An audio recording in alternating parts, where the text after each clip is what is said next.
headlines like I do. We are living in a time where a rich white guy got an election, and all of us in Florida are living with the consequences. This is a guy who's looking at the state budget in the state legislative arena and trying to figure out which special interest is going to get more of your tax dollar giveaways. That's how he wants to spend your hard-earned money. He has turned his back on water policy and protecting the precious and unique coastal resources of this state that live and die by our policies here. He does not treat our state like the treasure that it is. And if you think about it, we have our own Flint, Michigan water thing going on right now in South Florida, where we've got horrible runoff going on into our waters.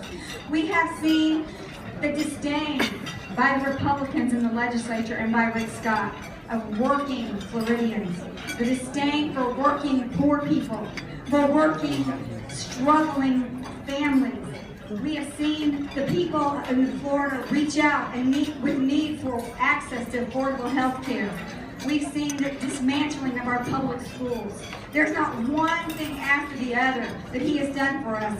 And we can't let another rich white guy buy our national elections, because we are on the front lines right here in Florida of what can happen when that happens. We know better than anybody. We know better than anybody what happens, so it's incumbent upon every one of us in this room to tell our friends, our neighbors, our family members, our colleagues, our church groups, our book groups, and tell them to tell their friends what we live in, what will happen with the wrong person in office. The only thing I want Trump to do before he finishes, before we kick him out of here, is I want him to defeat Marco Rubio in his own state. That's for him.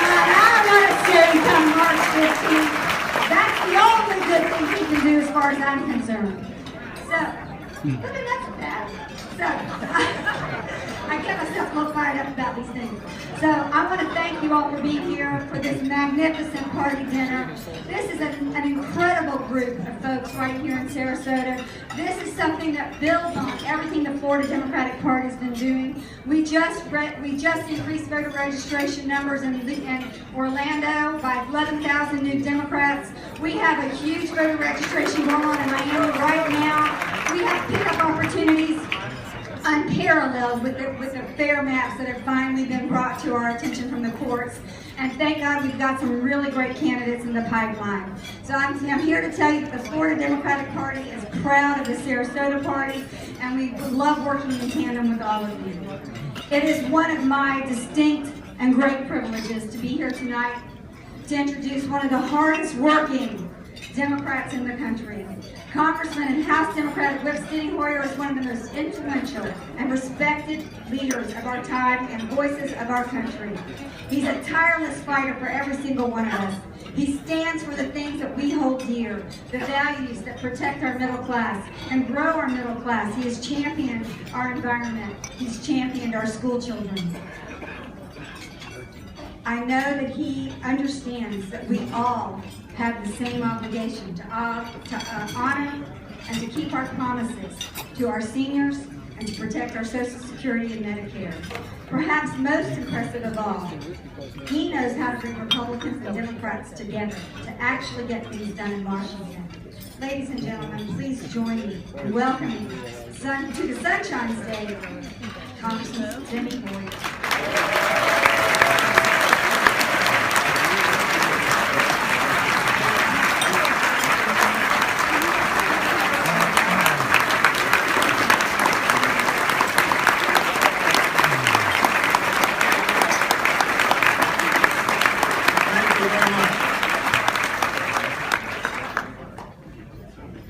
First of all, Allison, I want to thank you. I don't want to thank you for that very nice introduction. It was a very nice introduction. Thank you for that. As some of you may know, I was the sponsor of the Americans with Disabilities Act. And sponsoring a bill is easy. You know, you're a governor, you saw it, you can write a bill. But the implementation of that bill requires the work of tens of thousands, hundreds of thousands of people who are conscientious and hardworking. And Allison, thank you for what you have done for children with disabilities, not only in Florida, but throughout the country. Thank you very much.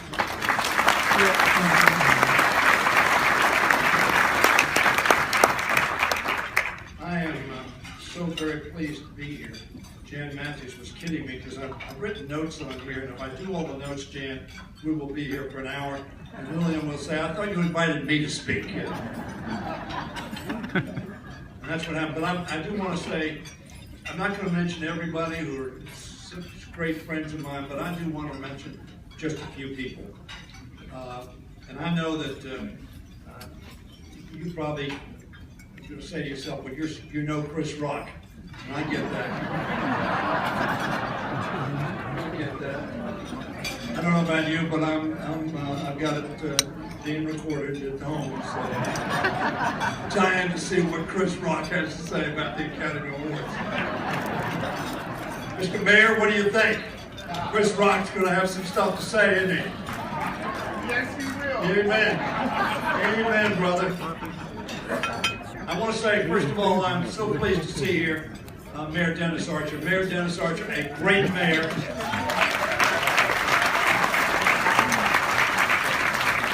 He and I had the privilege of working together.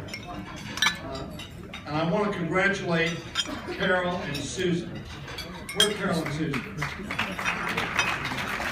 Susan, I heard I've got Lamar up here telling me what a fire plug you are and how big you get things done.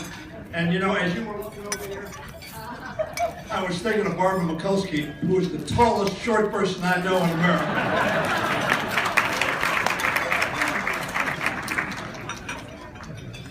I was telling your mayor, Mayor Shaw, that you know, I've been a legislator for almost 50 years. And by the way, I want somebody to stand again. One of the great members of the United States Senate, one of the highest intellects and highest integrity people I have served with in my entire life, and he and I have served together for almost 50 years starting next year. My friend Senator Ben Cardin and his beautiful wife Myrna.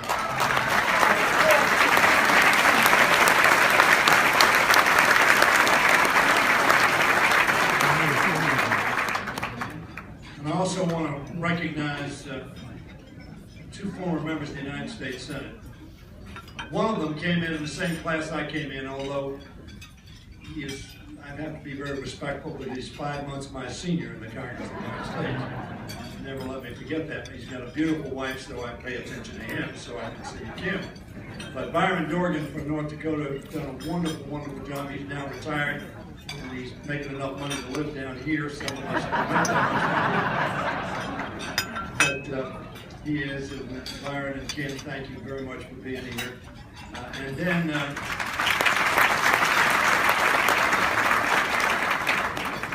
let me tell you something, folks. I'm a big supporter of balancing our budget, because my observation over the 50 years almost that I've been in, when the budget is not balanced, the people who lose are not the powerful. Hear me. It is the vulnerable who lose when we start cutting, when we have these sequesters, when we we're going to rein in our spending. But it's not those of us who are advantaged that see the cuts. It is those who need our help. I'm going to talk a little bit about that in just a minute. But I want to introduce his wife, and they are residents here. I'm sure they're here at least 51% of the time. I tell them I'm not their accountant or their lawyer, but I just make an observation. Kent Conrad and Lucy Collodi. Kent, I'm standing up again to be recognized. Former chairman of the Budget Committee, one of the most responsible members of the United States Senate. And they're all responsible, of course, Ben. You can tell them I said that. I may need a piece of legislation.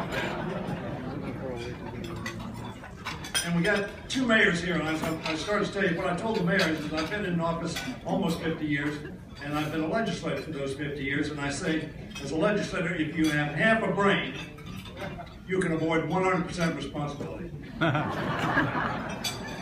If you're a mayor, you can't avoid any responsibility.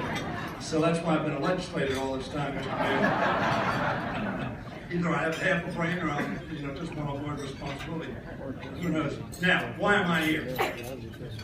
Because Christine Jennings told me to be here.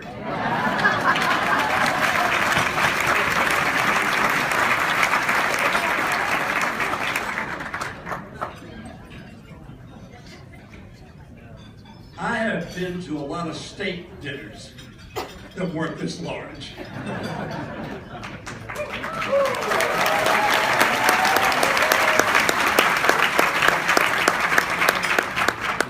Congresswoman Christine Jennings, you know, she won that election. You know,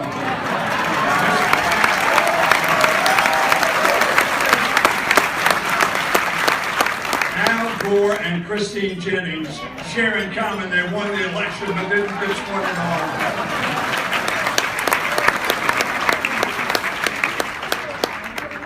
All right, there you go. I wasn't sure what she said, but maybe. Christine Jennings is an extraordinary person. Every enterprise in which she's involved has been advantaged by her commitment, her energy, her intellect, and her extraordinary caring about others. Christine Jennings, we are all benefited, not just the Democrats. We Democrats are clearly benefited. But let me tell you, everybody in this community and all the folks around this country who will never know you are advantaged by your extraordinary caring about your fellow Sarasota. Thank you very much.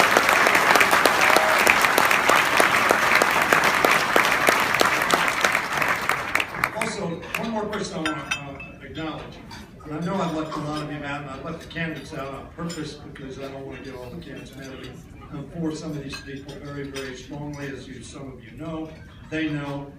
But I do want to mention also two of my colleagues in the Congress of the United States. You have two extraordinary representatives here. You have a number. I'm not going to mention them all because they're not here. If they don't pay, you know, right there. And Christine, I got the message down there. I'm going to send my check for $1,000 to you. You're right. Yeah, absolutely.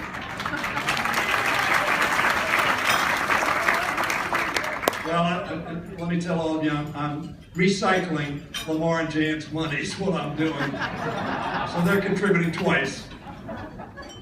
But I want two of my colleagues who are just extraordinary. I had the great privilege of serving with Bob Graham in the Congress of the United States. He was my son.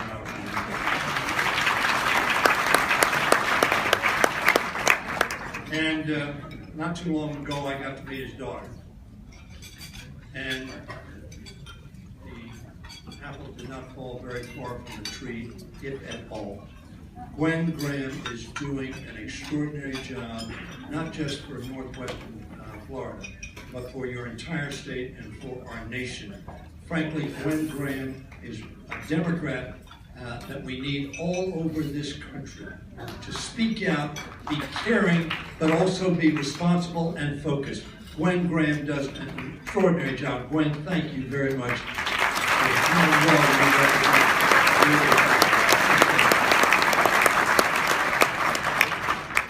And then there's another person from your state, a little older than Gwen, Patrick Murphy.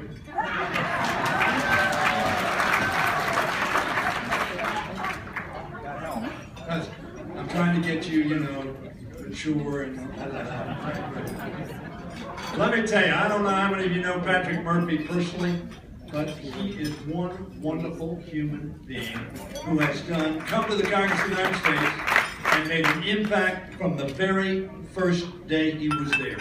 I will tell you, if you talk to his class, and his class was a very large class, over 50 members of the Congress of the United States are in Patrick's class. 2/3 of the members of Congress have been elected since 2010. So when somebody talks to you about turnover, you tell them, hey, time out. We don't need term limits. We have term limits every 2 years. 2/3 of the members of Congress are new. And Patrick Murphy has been one of the real stars in the Congress of the United States.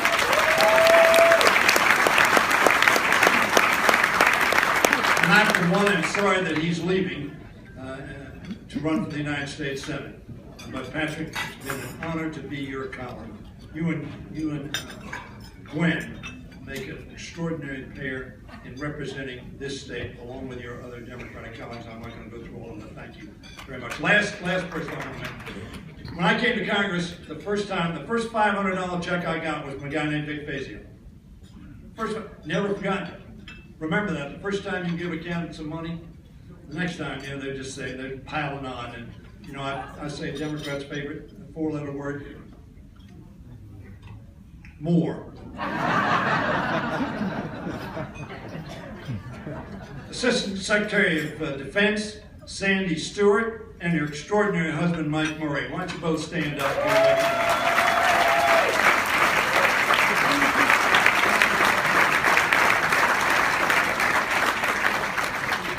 Ladies and gentlemen, Julian is now saying to himself, "Boy, are you ever going to get off the stage so I can talk?" I'm pleased to be here with all of you. Right now, we are witnessing election season like I have never seen before in the 50 years I've been running for office. I'm sitting next to Father O'Brien. Father O'Brien's prayer, he said something about a civil society. One of the challenges in Washington is we are not civil. We are not constructive. We are not listening and respecting one another. And the tragedy for our country is that the people around the world are watching these debates and thinking to themselves, what is happening to America?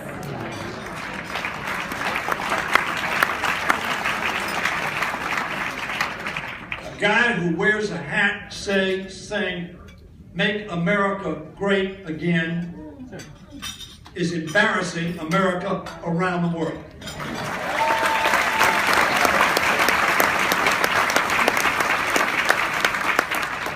But we need to hear the message the people are sending us. The anxiety, fear, and disaffection being felt by many is as dramatic and often negative as I've seen. The kind of angst and frustration that is fueling the candidacies of Donald Trump, Ted Cruz, Ben Carson, and yes, others, has its roots in people having lost respect and support for their government. That's not good for our country. It's not good for my children, my grandchildren, or my 3 great-grandchildren.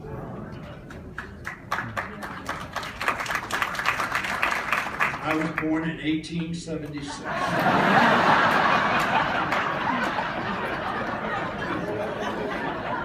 As you can see, I'm holding up pretty well. It is hard to believe that the presidential frontrunner right now is someone who Washington Post this week said has, quote, no credible agenda and no suitable experience. Who, the Post went on to say, quote, routinely trades in wild falsehoods and doubles down when his lies are exposed.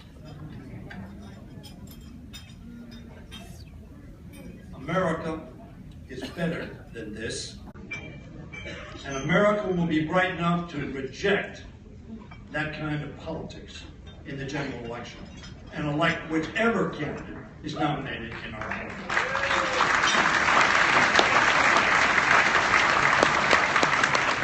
It is difficult to understand why more Republican leaders have not stood up and resisted this message of intolerance, division, and exclusion. But it's not hard to understand why his energy and his hollow promises of vague reform have resonated with many voters. For the past several years, the Republican-controlled Congress has mired us in gridlock. The American public has seen its board of directors dysfunctional. Is there any surprise that they're upset with all of us, who they think are not helping their country or their families? The Freedom Caucus has managed to hold Congress hostage in the name of extreme austerity and partisan efforts to legislate on divisive social issues and unravel decades of regulations that protect consumers, the environment, and the public safety. They've wasted taxpayers' time and money with frivolous lawsuits challenging the president's actions and held 63 votes on the repeal of the Affordable Care Act, and they're much like Trump. Not a single time have they offered a credible alternative.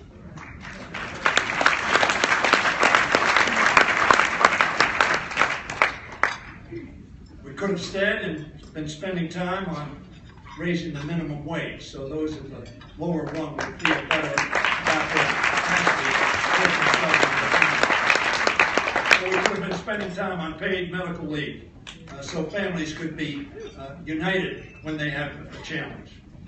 We could have been restoring the voting rights from the place where the Supreme Court put it, less effective than it often is. We could have fixed the broken immigration system. And those are just some of the issues.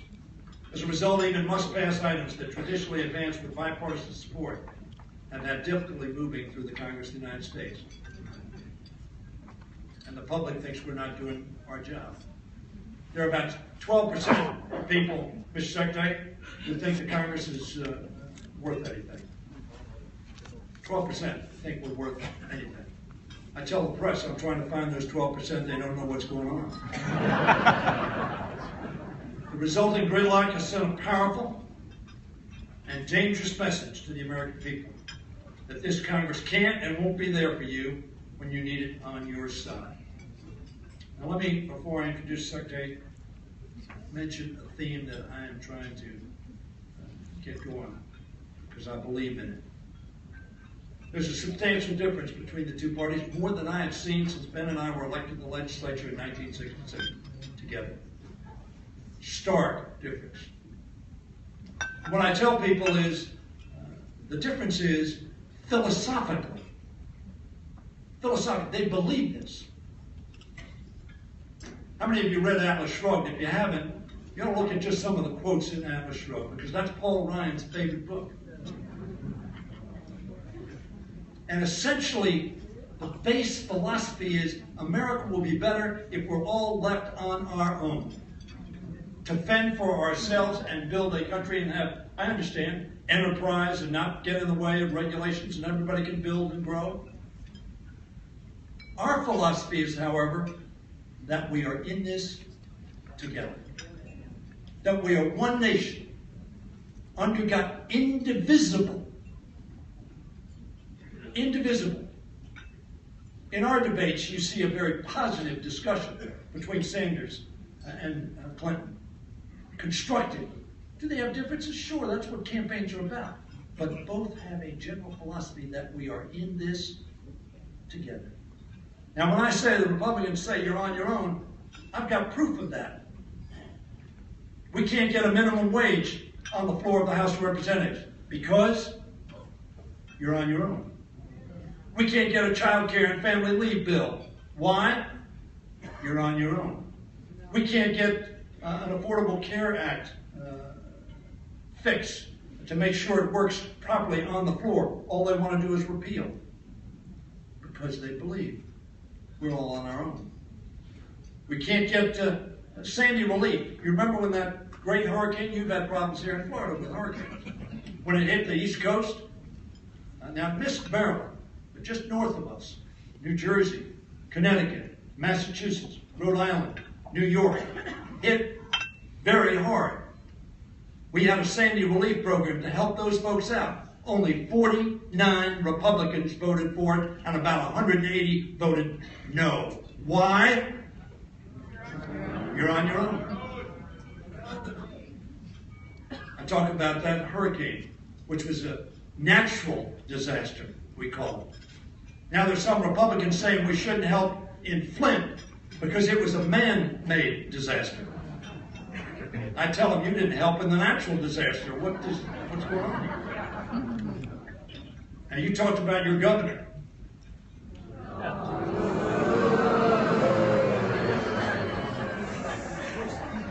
The Republican governor in Michigan knew in January of 2015 that the water from the Flint River was not safe to drink. And what did he say? You're on your own. Equal pay, voting rights, Export-Import Bank to help us have jobs here in America and sell goods overseas. Mr. Hensley, the chairman of the committee, said, you're on your own. I don't want to help. I want to stay out. Because philosophically, he believed that we were not in this together. Now, I could go through a lot of other issues, but I really do want to recognize and introduce the Secretary. And I'm sure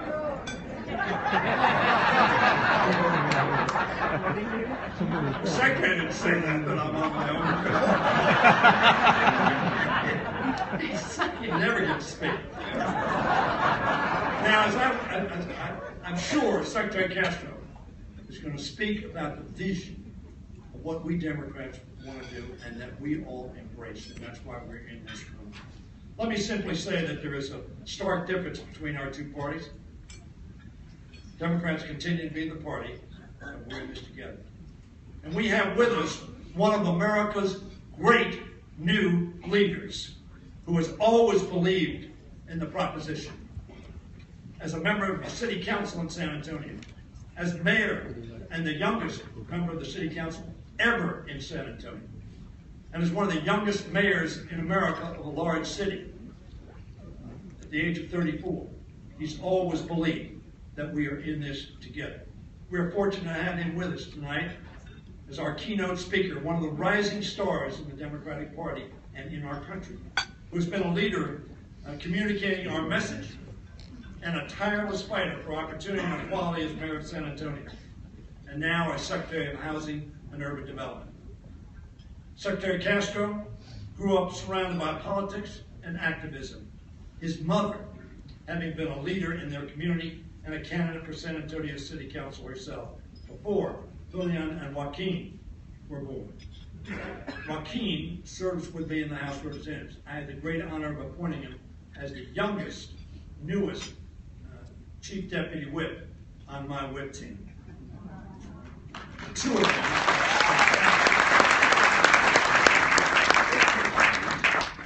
After earning degrees at Stanford and at Harvard, he could not get into Maryland and Georgetown.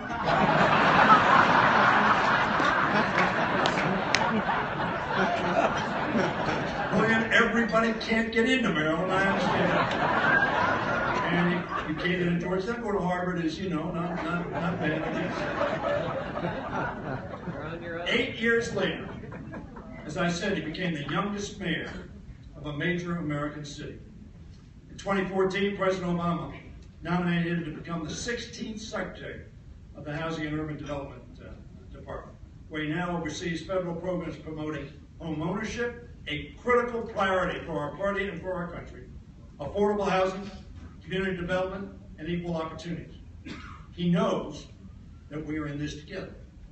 In 2012, he became the first Hispanic American to deliver the keynote address at the Democratic National Convention. You all remember that?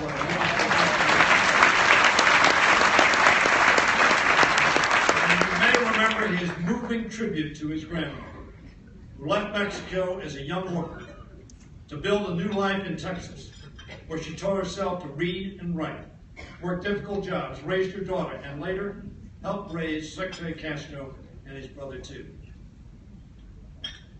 He gave an impassioned defense of the American dream, a dream that he has lived. And now he's working hard alongside our extraordinarily accomplished President of the United States. When they say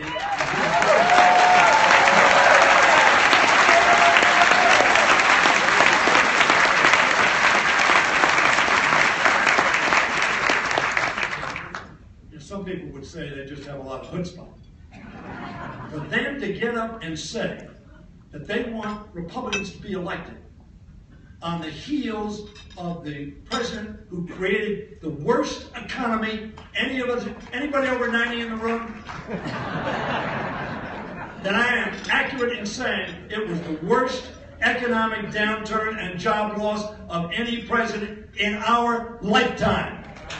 And they want to be reelected to do the same. Thank you, President Obama. Thank you, Secretary Castro. Ladies and gentlemen, the Secretary of Housing and Urban Development, my friend and a great Democrat and a great leader of our country, Julian Castro.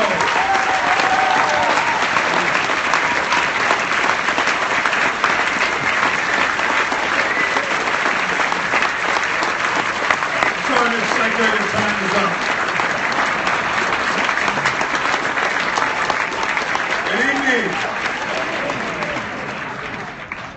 I thought he was going to tell me tell me that I'm on my own. First of all, it is great to be here in Sarasota.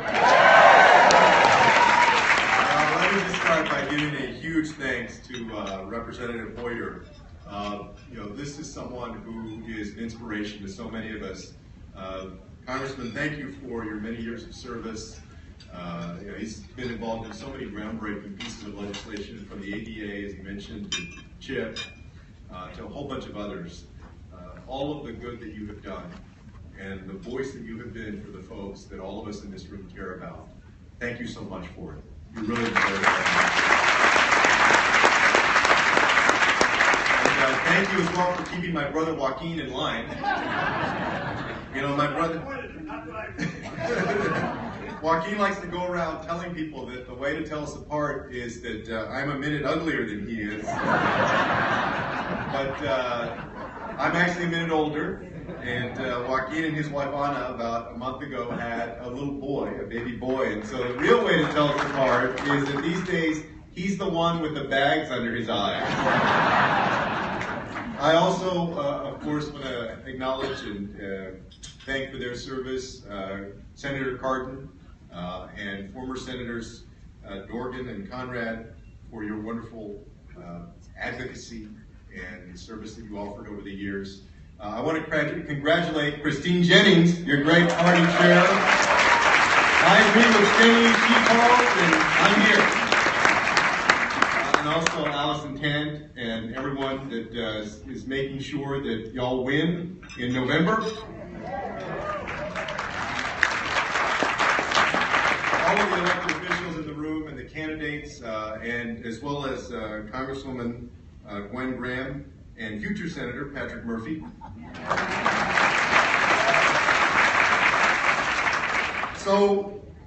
And wait, I also wanted to give a big shout out to the precinct captains who have these carnations on. Thank y'all for doing the work that it takes to win. I had one of those on earlier and it just kept falling off, so I had to take it off. I can't believe that it's already 2016. Do y'all remember the excitement of 2008? You remember the president that night when he got elected and watching from Grant Park? Y'all remember that? When the new first family walked out onto the stage? The other day, maybe about 3 weeks ago, we were at the National Prayer Breakfast, and right before the president got up to give his remarks, the gentleman that was introducing him did something that I think a lot of folks who are introducing him these days do, which is he said in his last presentation to this event, he's sort of on a farewell tour like Kobe Bryant.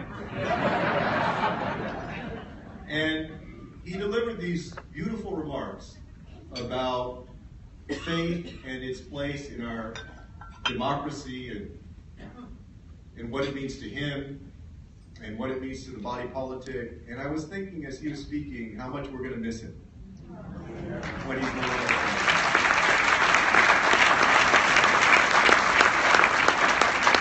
He has brought integrity and a sense of commitment to the nation and a positive attitude about what we can accomplish together as a nation. And then especially when you look at what is happening on the other side today. But here we are in 2016, and you think about all of the wonderful progress that our nation has made since Barack Obama took office in 2009. You remember in 2009 when he took office, we were losing 800,000 jobs a month. At that time, our auto industry, our housing industry, our financial service industry were all in crisis. You turn on cable news and they were talking about the possibility of another Great Depression. And today, we've had 71 months of private sector job growth, the longest streak in American history.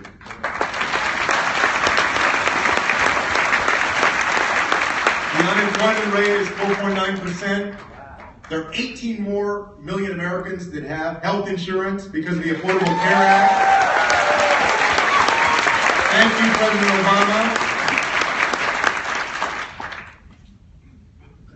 And there's a sense now of how much we've accomplished and how much we still have to accomplish.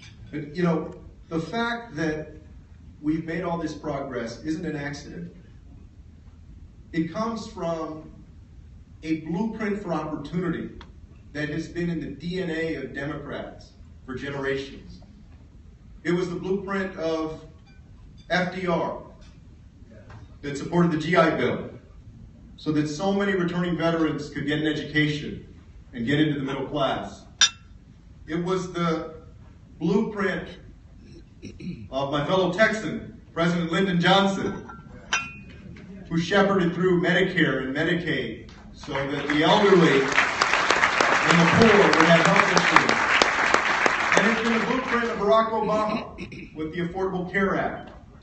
It was what the men that we honor tonight, President Kennedy and Dr. Martin Luther King, stood for as well. And so, I don't care what Ted Cruz or Marco Rubio or Donald Trump say, Barack Obama is going to go down as one of the finest presidents we've ever had in the United States.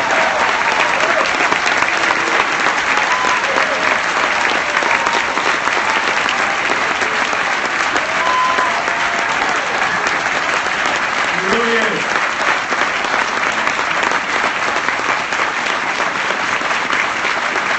Now, the lawyers tell me I should make it clear that I'm not here in my official role as HUD Secretary. I'm not, but I am very proud.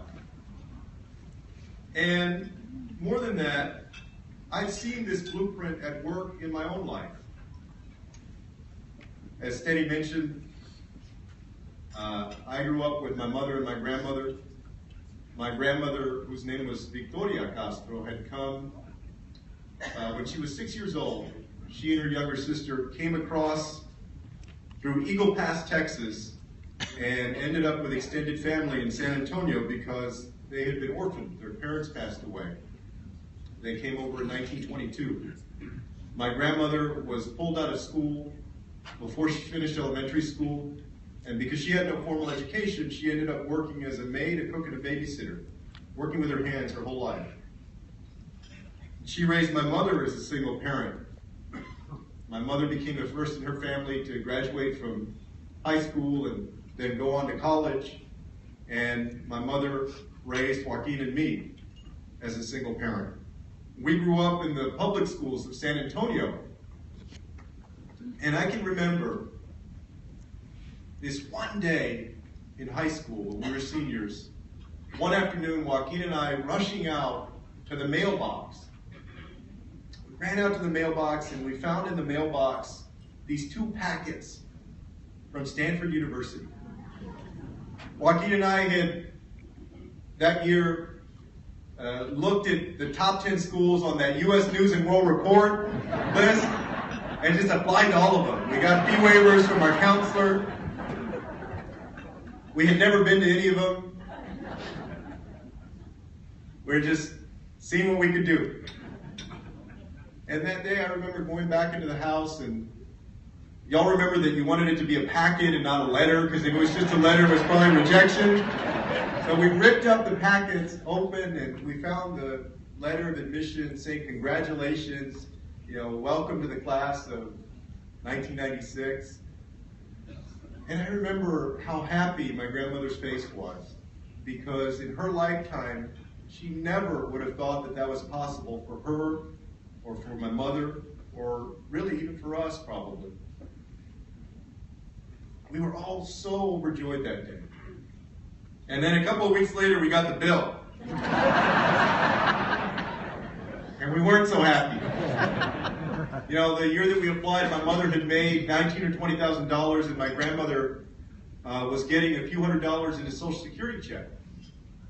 And at the time, Stanford cost between $27,000 and $28,000 per person per year. which, as y'all probably know, is a bargain these days. But there was no way that these two women who had worked hard their entire lives could afford that opportunity for Joaquin and me.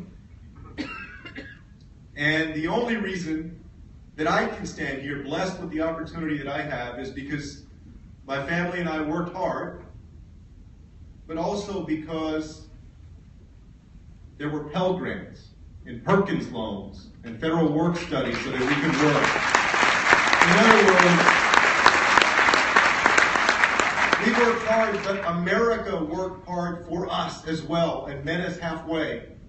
I believe, like Congressman Hoyer, that our nation has been at its greatest when we match hard work with opportunity. When we insist on rewarding folks who are willing to invest in themselves, no matter what their background is, the color of their skin, their last name, how much money their folks have or don't have. And the thing is that blueprint for opportunity, that is the secret sauce of America, that has helped us become the most prosperous nation in the world over the generations. That blueprint for opportunity is needed today more than ever. Today, the United States finds itself in an unprecedented competition for jobs and for investment, with nations that are rising around the world and producing tons and tons of young people getting an education, who are hungry and innovative and talented and intelligent and ready to produce the companies and the products that are going to define prosperity in this 21st century global economy. And so we're at a time in our nation's history where we literally don't have a single person to waste. We're at a time when we need to make those kinds of investments. We need a 21st century blueprint for opportunity that today means expanding pre-K so that every child gets a great start in life. It means paying teachers what they deserve and investing in our public schools. It means making college affordable and ensuring that folks don't get shackled by a mountain of debt. It means raising the minimum wage and supporting labor unions because they've been a ticket to the middle class. It also means reforming our criminal justice system and ensuring that whether one lives in a small town or in a big city, that our justice system is neutral and unbiased and serves everyone the same, no matter the color of their skin. It means paying women the same as men for doing the same work.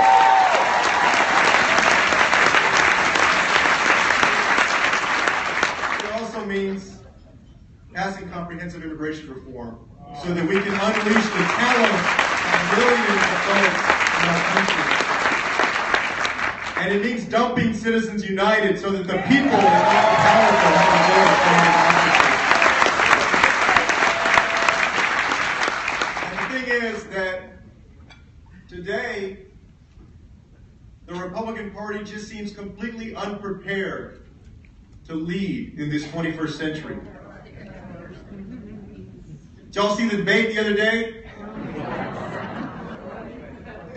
This is what the party is talking about these days.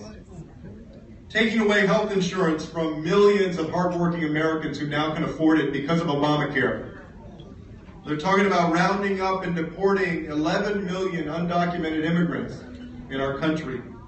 Banning Muslim immigrants from the United States. Zeroing out the capital gains tax to reward the same folks that they've been rewarding over the last 35 years. Outlawing a woman's choice even when she's the victim of rape or incest. Can you imagine waking up on November 9th to a newspaper headline that says, President Trump. President Cruz, President Rubio. These guys, you know, it doesn't matter which one of them you're talking about. They have no plan. They have no vision. And oftentimes they have no shame either. They kind of remind me of the selfie guy. Did you hear about this a couple months back? The selfie guy? I think it was in Ohio. There's a guy that was arrested, and he didn't show up for his court date. And so they put out a bulletin for him, an arrest warrant, and he saw his picture on the news. And he didn't like his picture. So he took a selfie of himself and he sent it back to the police department. And he said this, he said, "Here is a better photo. That one is terrible." This reminds me of the Republicans, you know. Right now, they're doing what they have to do, they think, to try and win. But you know what they're going to do come the general election, right?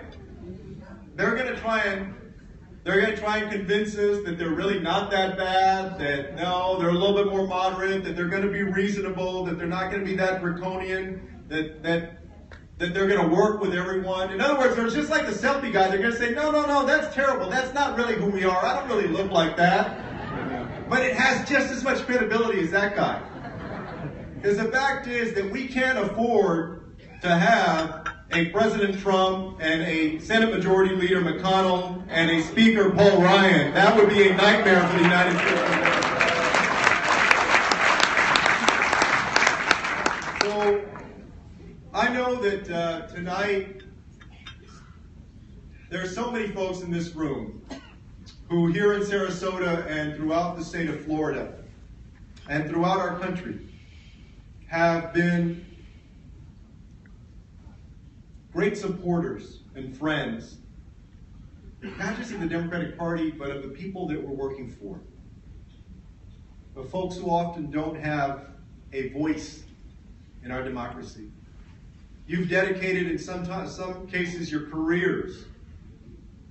In the cases of volunteers, you've dedicated countless hours to going out there and electing the right folks to serve us. And I came here really, first of all, to say thank you for that. And I know that there are times that you probably get a little bit down. It reminds me of the experience that I had when I was 22 years old. In between college and law school, my brother and I took a year off, and I went back to my old high school to be a substitute teacher. And on the third day that I was there, the principal called me into her office, and she asked me if I wanted to be a permanent substitute teacher. Now, for any of y'all who are teachers, you know what this is. What a permanent sub is. A permanent substitute teacher is somebody that neither has the advantage of a substitute teacher to get in and get out of a classroom before they figure out that you don't know what you're doing, and doesn't have the advantage of a teacher of actually knowing what you're doing. And the third or fourth day that I was there, I was teaching 3 classes. One class had 37 people, one class had 38, and one class had 39 of 9th, 10th, and 11th graders, which I thought was illegal under Texas law, but apparently they stacked these folks in the classroom. I turned around to write something on the blackboard, and some guy from the back of the room must have rolled up about 3 or 4 paper balls and threw it right at the back of my head, and it hit me in the back of the head.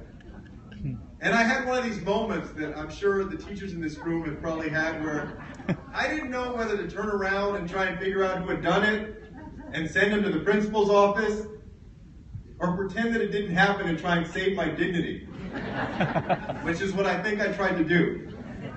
But I remember going home every single afternoon and feeling like I had to take a nap.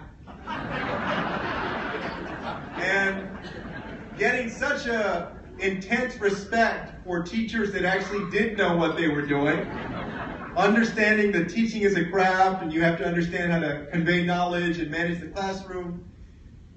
And you know how in life, if you've been a good employee or a good boss or in whatever role you've been in, people will often come up to you and sometimes they'll tell you, oh, you know, you were great at this, or you did that well, or I really appreciated your work there. None of those students that I ever taught has come up to me and said, you know what, you're a good teacher. But every day during that semester that I was teaching, I went away feeling like, what in the world did I get myself into here?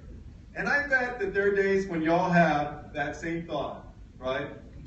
On those days when you see something else crazy that they say on CNN, or you read the newspaper headline, or you send out an email and hardly anybody is answering to volunteer, or you're making calls and nobody's answering, or you look at the turnout numbers and they're not as great as you'd like, or you get unfriended on Facebook because you're just being too political, or your tweets get blocked,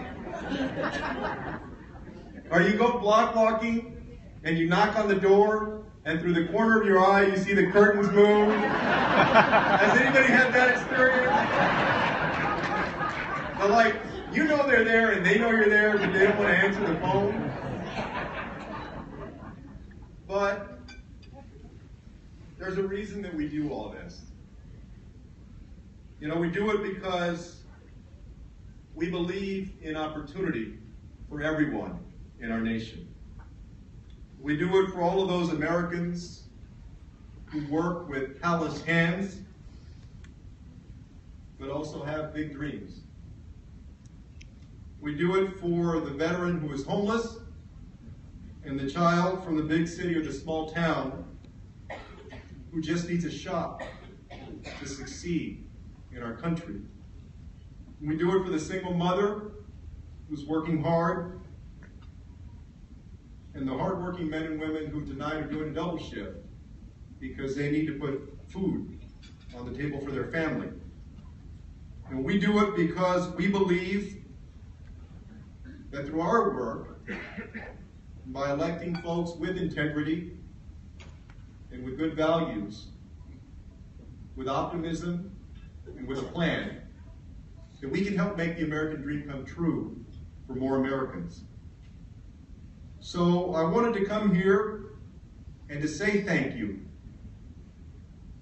and to let you know that not just here in Florida, but throughout the United States, there are folks who understand the stakes in this election of a Supreme Court that could go one way or another, of the next 4 years of economic policy that's going to make a difference in the lives of hardworking Americans everywhere, of what kind of president is going to sit in the Oval Office and be somebody that our children can look up to or not. And I don't have to tell anybody in Florida how important this state is. Is there anybody in this room who can honestly say that 16 years ago, if the Democrat had been elected, that things wouldn't be different today?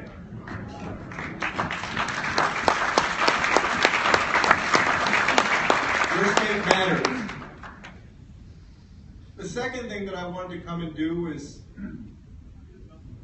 challenge you to work a little bit harder. Challenge you to make more of those phone calls, avoid more of those dogs on your block walking, send more of those tweets and emails, harangue more of your friends to get involved in the process. Keep up the great work that is going to make a difference to elect all of the candidates that we have and to elect the leaders that we need. My brother and I come from Texas. There are a lot of things that are great in Texas, but the statewide elected officials are not one of them. It's also true that we got a lot of electoral votes, but unfortunately, they haven't been Democratic in a while. But because of that, Joaquin and I share this dream that we still have of watching on election day. I'm looking forward to being there in San Antonio and, having the internet on and clicking a million times and watching on CNN and MSNBC as the returns come in and watching ABC and CBS, Telemundo and Univision. But I really look forward to watching on Fox News as Karl Rove goes berserk and says that we're going to put in the 29 electoral votes of the state of Florida for